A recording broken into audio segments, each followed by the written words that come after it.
Well, good morning. My name is Anton Caro, and I'm a Suggestopedia trainer, an author of a best-selling book series, Suggestopedia for everyone, for every parent and teacher. My idea is to get people acquainted, just to introduce this fantastic method to a wide audience, because Suggestopedia is not only a teaching method, but it is a communication framework which we can use in our daily life. It is a humanistic approach, and I see that parents face a lot of challenges with their children nowadays because of this generation gap that is getting broader and broader. We have this digital generation, at least that is the way we call it officially, and I think we need to be more humans as well. We need to have values. We need to know the value of things, not the price. And Suggestopedia gives us all these things because this is a way to communicate with people and, of course, to teach them 1,000 things with motivation, without being forced, so no stress, in a relaxed way, in a relaxed manner, in a pleasant environment. Well, I wouldn't say having fun, but it is a good thing to have a good time. So having a good time and meanwhile learning 3 to 5 times faster. That is why Suggestopedia is called suggestive accelerative learning, because of the positive, well, I wouldn't say side effect, but the positive things that come as side effects. That is, Suggestopedia has a positive psychotherapeutical effect, and we'll learn faster, and we retain the information better. So my idea is now to make an introductory course to Suggestopedia so that people can have an overview. I saw that there was information lacking, missing, and I hope to fill the gap. So let me just introduce myself to you so that you know who is talking. I'm Anton Caro. I've said all that, and it is written over there. So I'm a physiologist. I'm not a linguist. I'm not an expert in languages.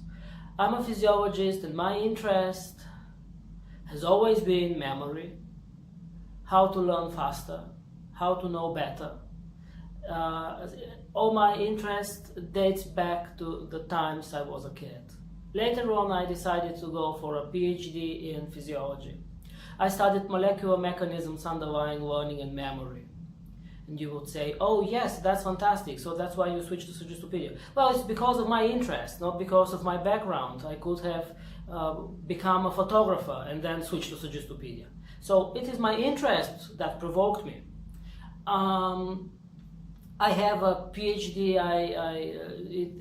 It took part. I mean, I did it as a part of a project, EU project, under the Marie Curie program.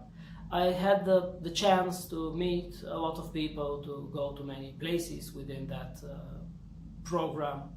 And later on, I went to France. I spent there 2 years working at the European Institute of Biology and Chemistry. I worked on the development of a biosensor for for diabetic patients. Screening device for the pharmaceutical industry, or as a biosensor for diabetic patients to measure the demand of insulin. So to understand what the need of insulin is, not the level of glucose. All these things are very interesting, challenging, and so on. But I started asking myself whether I could, have the chance to use that knowledge in a sphere that would benefit probably. And then by chance, I just heard of Suggestopedia in France, and that is a method developed in Bulgaria in the late 60s in Sofia, the Institute of Suggestopedia, directed by Professor Dr. Lozanov. And because I'm a native Bulgarian, so I immediately thought of this, oh, it was an interview on TV. And then I immediately said, oh, that guy, he's such a liar. It's completely possible within 5 weeks to start speaking an unknown language. I wouldn't say foreign, because it may be some other, it could be ancient Bulgarian, let's say. So then I thought, this guy is completely, no? But because of the fact that I'm a scientist, I decided to have a look at his methodology a bit deeper. So I found a book, his book, Suggestive Learning, Suggestology, Desuggestology. And when I started reading the book, I realized that everything there was pure physiology. So he based himself quite soundly on principles found in physiology, psychotherapy. He has quite nice experience, previous experience as a director of a mental hospital in Sofia, and he worked with patients with a lot of different conditions, and then he developed a method that definitely helped them. So it is again something which reminds me quite much of the methods of Maria Montessori, because she's a doctor as well. So doctors usually work with patients. Patients usually have diseases. And Dr. Lozanov and Maria Montessori started their methodologies with patients. So she started with kids that had some sort of diseases. He started with patients with some other sort of diseases. I do not want to enumerate, and then they see that their methodologies go far beyond patients, so they can be used with healthy individuals.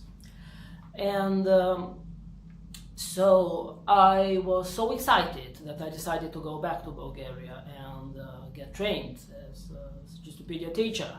And then I became a teacher in Spanish, because I'm of mixed origin is a little bit of an exaggeration. My father is from Cuba. I speak Spanish. As a kid, I lived in Cuba, in the capital, Havana. So I speak Spanish, and that's my favorite language. Okay, so then after my training, I realized that this is just the beginning of a trip, of a journey, and I went through the materials which I could find. Then I realized that that was not enough. I met interesting people, former colleagues of Dr. Lozanov from the institute. That was a nice thing, because they opened 1,000 doors for me. Then I visited as well the National Archive Agency, where what is left of the institute is there. So I went through the documentation for different things, and then I decided that it would be nice to start a book series. Well, unfortunately for the moment it's in Bulgarian, and I decided to make a course for you, a video course, so that you can have a look at, you can have a deeper knowledge on Suggestopedia. Many people have asked me about Suggestopedia, and I used to have a blog, so there were students from Indonesia, Iran, from different countries that visited it, and they used the information there, which I had in English, for their course, thesis, and the different tasks given by teachers. That was pretty interesting, because I mean I'm now currently living in Bulgaria, and it was nice to see a diploma thesis, and it starts in the name of the Almighty, all forgiving, all and then you see Suggestopedia, Dr. Lozanov, and at least that is fantastic. I mean, and even in China, probably you know, there is a publication. The Chinese teachers decided to test Suggestopedia with 963 students, if I recall well, and well, that is almost 1,000 people. And you know, Bulgaria is 6 million people, so 1,000 for us is quite a lot. I used to have a neighbor in France who was from China, and when I told him, oh, I come from a small country in the southeast of Europe, and then he asked me, oh, what's the population? And then I told him, well, and then I lied a bit, exaggerated, because I didn't want to say 6 million. So I said, well, 10. And then he started laughing. And then I told him, come on, don't be an idiot. I mean, France is 60. So now here I have my notes. So the suggestive approach is developed, or it's based on human physiology. That's quite important. There is no way to make our brain learn the way we want. We need to learn the way our brain functions. So understanding basic physiological principles is quite a must if we want to have accelerated learning, if we want to have a deep understanding of how our learning processes happen within our brain. So we have no violence here. We do not use violence, and unfortunately violence, aggression, passive, active, we can see that in most of the teaching methodologies. For example, open page 63 and so that is stress. Well, of course, I don't want to say that students are left to do whatever they want. So freedom is freedom only when there is a frame. So when you have something in a frame, that is freedom. If there is no frame, no limitations, then there's something else. Many people say think out of the box. But I want to tell you, there is another thing that it is more interesting and challenging, and it is think in the box. So start where you are, do what you can, use what you have. That's a great principle, and many people follow it. If many people follow it, we will have fantastic results. So these methods, Suggestopedia, helps people believe in their own abilities. It gives them courage to live their lives happily and worthily. Last century there was a Cold War, an Iron Curtain, the East and the West, and most probably the only thing on which they agreed was Suggestopedia. Suggestopedia used to have immense influence. And well, because of a lot of factors which are not connected with the method. So these are out of the method factors which led to processes that finally Suggestopedia lost its influence today. But today our mankind, our humankind, would have another value system. That's quite important. We need a value system. We need to know. Of course, we are not manipulating students. We are not, because some people tell me, oh, Suggestopedia, this is how to manipulate people, because you tell them and what to do in a way that they just follow your wishes. Of course, that's not the truth. We provide a communication framework. Suggestion, suggest, it means to offer. So we offer a lot of things. For example, as a teacher, I offer my Spanish students a lot of students in Spanish, a lot of phrases, a lot of words, situations, things, and they pick up the things which they consider interesting. So this is how we go ahead. And if you ask me, okay, but how can that be done at school? Oh, I'll show you, you'll see later. And so you provide a large amount of information, of knowledge. People pick up. But if you provide things in an interesting way that they feel motivated, that it works, and they recognize and understand the value of information. They understand why it's important. Why am I studying this now? Why do I have to know this and that? Immediate recognition that something extraordinary is taking place. So the idea of these videos arose the same way the idea of the book arose. So spontaneously, I'm a spontaneous all or nothing event. I'm like connection potential. So I took part for a while as a methodological expert in an EU project under the Erasmus program. And it was to provide methodological support to French, Italian, Cypriot teachers who developed courses using Suggestopedia. And you know, probably if you are not from Europe, that here now we face some challenges with refugees, and these are people who are most often well skilled, well qualified. So standard academic teaching gets compromised. No results with them. It's a bit of a... And then Suggestopedia supports, we have better results because we show these people that they have a second chance in life. And another thing is Suggestopedia that is quite remarkable is that we do not say no. No, say no. Do you understand? Because a lot of, and this is quite difficult to learn not to do. So you encourage people, you do not frustrate them. You have people behave, the teacher behaves with his or her students in a supportive way. A metaphor would be the mother that helps her child to learn to ride the bicycle. So provide support, and then the child learns to ride the bicycle and becomes independent. That is the idea. So let me now just start with who is this course intended for? Because I've written in the description of the course, parents and teachers. So what is the common thing between parents and teachers? Children. We are facing a lot of problems with the new generation that is coming. That is for sure. And these problems, well, they're not problems, they are challenges. And even I do not consider them challenges, but these are normal things because we have normal people. There are a lot of differences, so nothing is the way it was when we were kids. When I was a kid, things were quite different. We had fixed line telephones, we had black and white TV, at least in Cuba. Well, I'm kidding.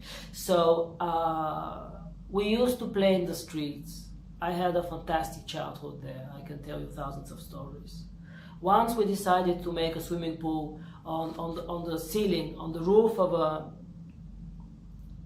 edifice, of a building, flat apartment building, and we started taking sand out of a construction place, and then we wanted to fill it with water, and then our parents had to bring back the sand. So fantastic, phenomenal. But nowadays kids sit in their rooms in front of their tablets, they play games, they are digital, and many people think that if information is not in a digital form, they cannot understand, they cannot follow, they cannot whatever.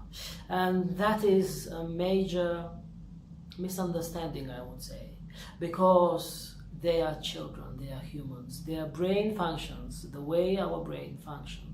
And probably I will make another video speaking about this syndrome, hyperattention, attention deficit syndrome. And one of the reasons for so many kids, for having so many kids nowadays with this syndrome, is in the fact that they stay for too long in front of digital electronic devices. I mean tablets, smartphones, whatever. So this course is intended for parents and for teachers because they all work with children, and children are the future.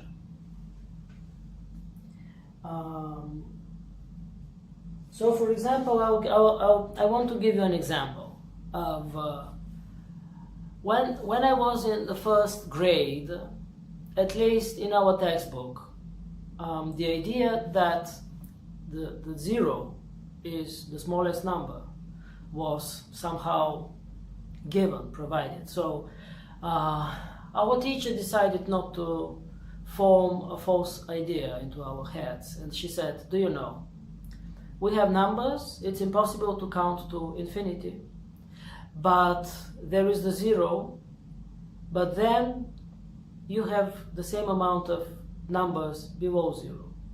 And here we had a discussion later on with my mother at home, and she said, just imagine that the zero is the mirror, and all the numbers, 1, 2, 3, 4, 5, are in front of the mirror, facing the mirror. And then they look at their reflections. So 1 will see -1, 2, we'll see minus 2. And then minus 1 is the biggest number. And 1 is the smallest one, but minus 1 is the biggest on the other side. So, and then I had this idea, and when I so I knew that 7 minus 9 is minus 2. That is in the first grade. And so you do not form reflexes for temporary use, because to form a reflex you need energy, you need time, you need dedication. Then if you need to upgrade it, but sometimes it's impossible to upgrade. For example, that was an example of a reflex that it is impossible to upgrade. You need to destroy it, and then you need to form a new one. And there I can give you another example. At least in Bulgaria, we learn to read using syllables. So, let's say the sentence, the cat is sleeping, would be the cat is, well, okay, these are short words, but sleeping would be sleeping. Now the problem is that using these methods, you need later on to start reading, and no one, so reading is a different process. It is not reading fast syllable by syllable, it is reading the whole word. And so it means that you need to destroy that reflex and to form a new reflex. It takes time. To destroy a reflex takes time. To build a new one takes time. So in Suggestopedia, students start reading whole words. So the whole one. And that is how teaching is done. Reading word by word, the whole word. And that is how letters, they learn letters, because it's impossible to learn to read without knowing the letters, of course. You do not refer to the word as if it is just a drawing. They go deeper, of course. They write the letters, they pay attention, but there is no syllabilization or whatever.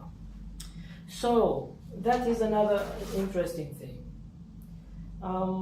I can give you another example, because I've started with reading. Now, just imagine that you have a kid.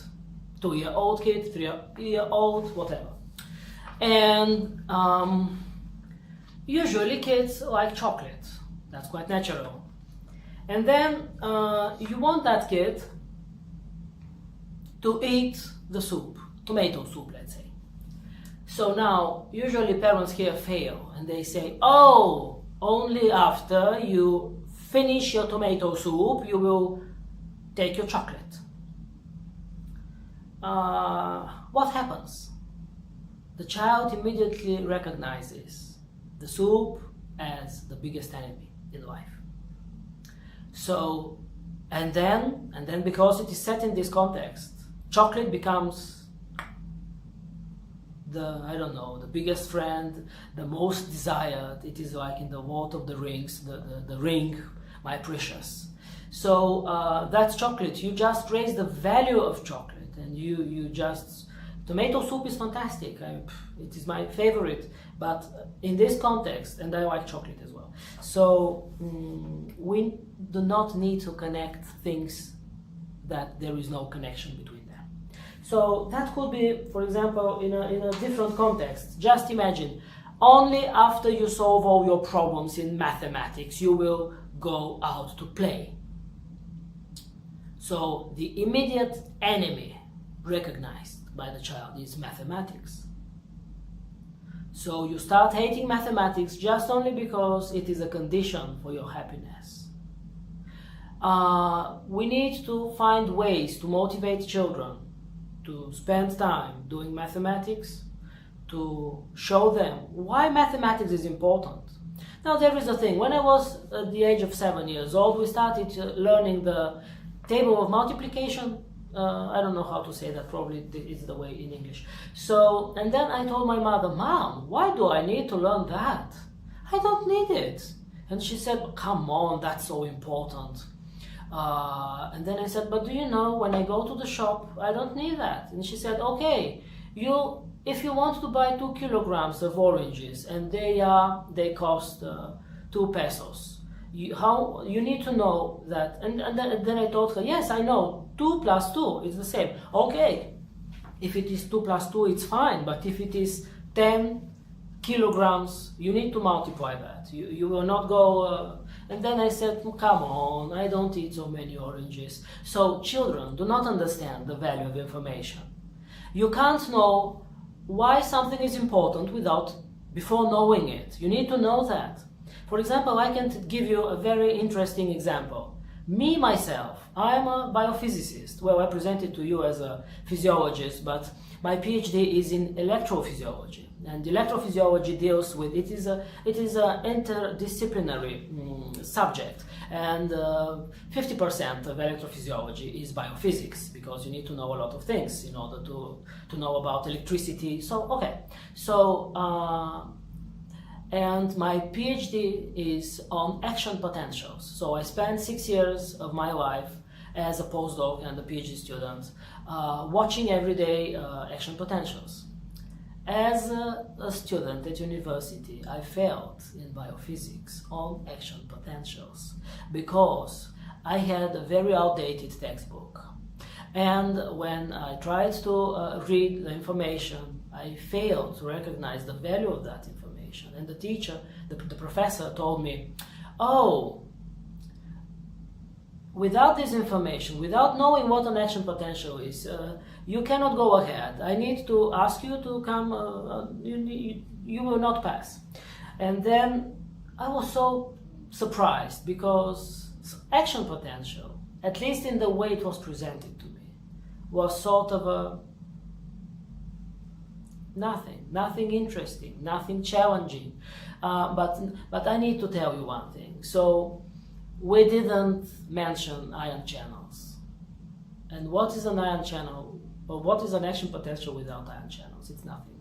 So we didn't go, we just studied a model described by Hodgkin, Huxley and Katz from 1902. You can imagine that's 120 years ago, more or less. So that information was completely outdated and quite far from the truth. Their idea was that we have ion channels. Oh well, no, sorry, ion channels not, but we have ions across the membrane with a different concentration that leads to biopotential, and then that would transform into signal. So that is, but it was presented in a so horrible way that I failed. I couldn't pass the exam, in which I'm now a full professionalist. And I think this is a quite radical example. I'll give you another one. Just give me a second. So, okay. So I told you about the soup, about the mathematics, chocolate. So, yeah, these were the examples. Now, to tell you about freedom.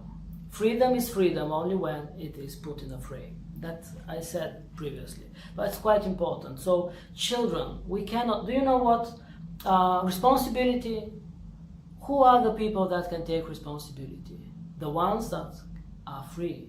So you cannot be free if you cannot take responsibilities. And how can a child at the age of 2, 3, 5, 4, 6, 7, 8, 9, 10 take responsibilities? No way, because children are, they do not understand the world they are surrounded by.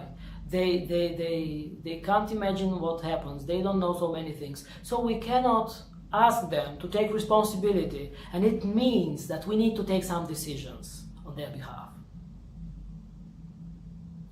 For example, if you ask a child, do you want to, and you will hear no, because they want to demonstrate that they have a personality. That's it. So even if you offer to this child the most favorite, most desired thing, you may hear no. Do you want to play now with your favorite toy? And you will hear no. And not because it doesn't want, it wants, but it wants to demonstrate that it has its own will and desire. So we need to bypass this. And for example, if you plan to have a child, your child having a bath, you wouldn't ask, do you want to have a bath? But you would ask, how much foam do you want to have in your bath now? A bit or a lot of foam?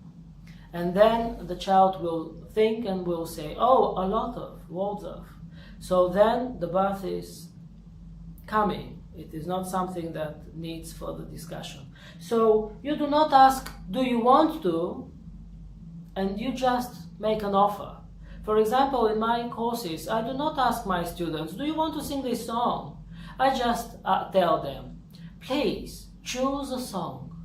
This one or this one? This or this? Or let's sing now your favorite song. And now we have a discussion starting because they need to find out the favorite song. They start reading, and we have an interesting effect because they go through all the songs. They read in an unconscious way. I mean, unfocused. They do not focus so much but because the focus of attention is withdrawn. So they're not so much concentrated. They are thinking just of what is my favorite song, and then in this way they learn as well. They acquire new things. Okay, so how much for? Do you remember, this is just an interpretation of the eternal topic discussed by Samuel Clemens, Mark Twain, in his Tom Sawyer. You remember the fence and the apple, and that Tom said that all those aristocrats that traveled with their carriages, if they would be paid for that, they would get exhausted because that would be their job. So everything depends on the way we present to people, the way things are presented to people, and the way we interact with, and some other things. There are as well communication factors which are important for that. So, for example, another thing is not to forbid things. You just let them try.